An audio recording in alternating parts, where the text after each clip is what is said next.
जालन्यातल्या कडवंची गावाजवळ समृद्धी महामार्गावर भीषण अपघात झालेला आहे। 2 कार एकमेकांना धडकल्या आणि यात 7 जणांचा जागीच मृत्यू झालाय। 3 जण जखमी झालेले आहेत आणि जखमींवर रुग्णालयामध्ये उपचार सुरू आहेत।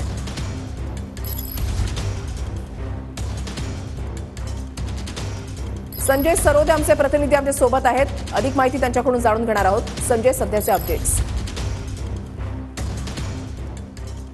विशाले, नक्कीच आपण बघू शकता की या ठिकाणी डिझायर गाडी आणि इरिटिका गाडीचा समृद्धी महामार्गावर अपघात झाला आणि अपघातामध्ये जवळपास 7 जणांचा मृत्यू झालेला आहे, तर 3 ते 4 जण जखमी आहेत। आपण हे गाडीचे दृश्य बघू शकतो।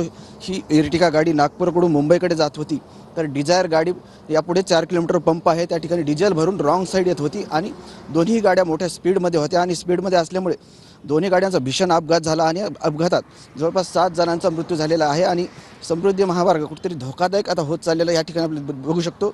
नेहमीच्या रस्त्यावर अपघात होतात आणि स्पीडची मर्यादाही खूप असल्यामुळे कुठेतरी स्पीडवर नियंत्रण आणलं पाहिजे असंही एक नागरिकांच्या प्रवाशांची मागणी असते। परंतु जो अपघात रात्री या ठिकाणी झालेला आहे आपण बघू शकता की काय स्थिती आहे वाहनांची आणि काय स्थिती असेल रात्री जेव्हा अपघात झाला या गाडीमध्ये बसणाऱ्या नागरिकांची। परंतु कुठेतरी आता प्रशासनाने किंवा वाहतूक शाखेने या रोडवर ज्या गाड्या येतात जातात त्यांच्यावर लक्ष ठेवण्याची गरज आहे। नक्कीच, धन्यवाद संजय दिलेल्या सविस्तर माहितीसाठी।